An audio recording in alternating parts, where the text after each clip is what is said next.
Hi everybody, welcome to Story Time. Today we're going to be reading a book called Duncan the Dancing Duck. All right, so we read a book yesterday about a duck who rode a tractor, and that was a wild ride. Now we're going to read about Duncan the Dancing Duck, okay? So I'll see you when the story's over. Duncan the Dancing Duck by Sid Hoff. Duncan the Dancing Duck, written and illustrated by Sid Hoff.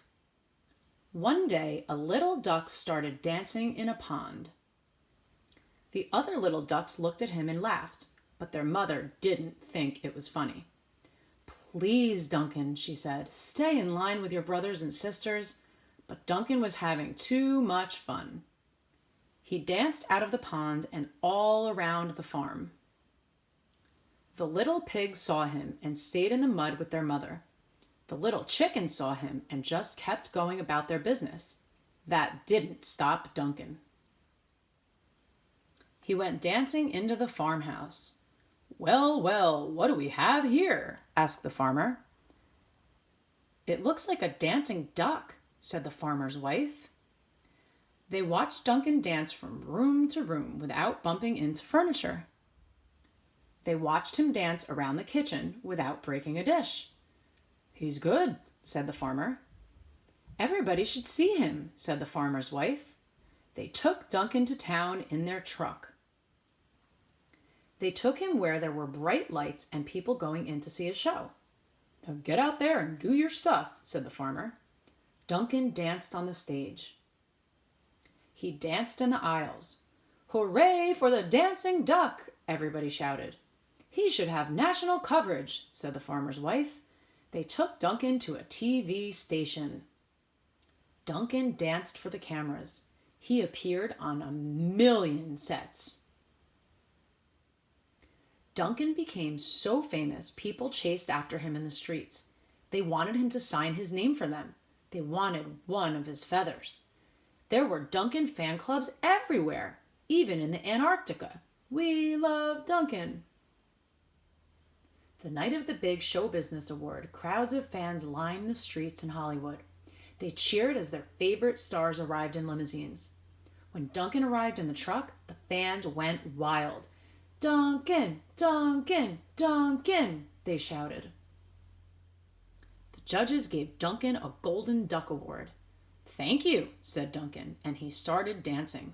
He danced and he danced until he got so tired that the farmer and his wife had to carry him. They took Duncan back to the farm. Duncan hurried to the pond. All he wanted now was to swim, swim, swim with his family. "Welcome home, Duncan," said his mother. "You're a good little duck and I'm proud of you. Now please stay in line with your brothers and sisters." Duncan was so happy. He did one more dance just for his mother. The end. All right, so did you enjoy Duncan the Dancing Duck? So that was certainly different. Duncan had a talent and Duncan knew who he was, right? Just from when he was little, he was in the pond with his brothers and sisters. And what was his mom saying to him? "Duncan, get in line just like your brothers and sisters," right? But we talked about this before in class. Not everybody's the same. In fact, everybody's different. No two people are the same. So Duncan was different. He was a little different. And the great thing was that the farmer and his wife, they recognized that. They realized it. And instead of saying like, "Oh, he's really different," they said, "Wow, he's really different. Everybody's got to see this," right? So it's super important that we celebrate our differences, celebrate, be happy about what makes each and every one of us unique. What makes us us, right? Because if we celebrate that, we get to share our gifts with the world. And nobody had seen a dancing duck. And you can tell from when they went to the awards and the show how much everybody loved it, right? So if he had to listen and he had to be just like his brothers and sisters and not be like himself, nobody would have been able to experience his talent and how special he was. So stay true to who you are, be yourself, right? Just like Duncan was. And in the end, his mother said she's so proud of him. And he was still part of the family and they all loved each other and all he wanted to do was swim, right? So he was just like them. He was like them. He liked to swim. He was a duck, but he also had an extra special talent that he could dance. All right, so everybody enjoy your weekend, and I will see you back here on Monday. Bye-bye.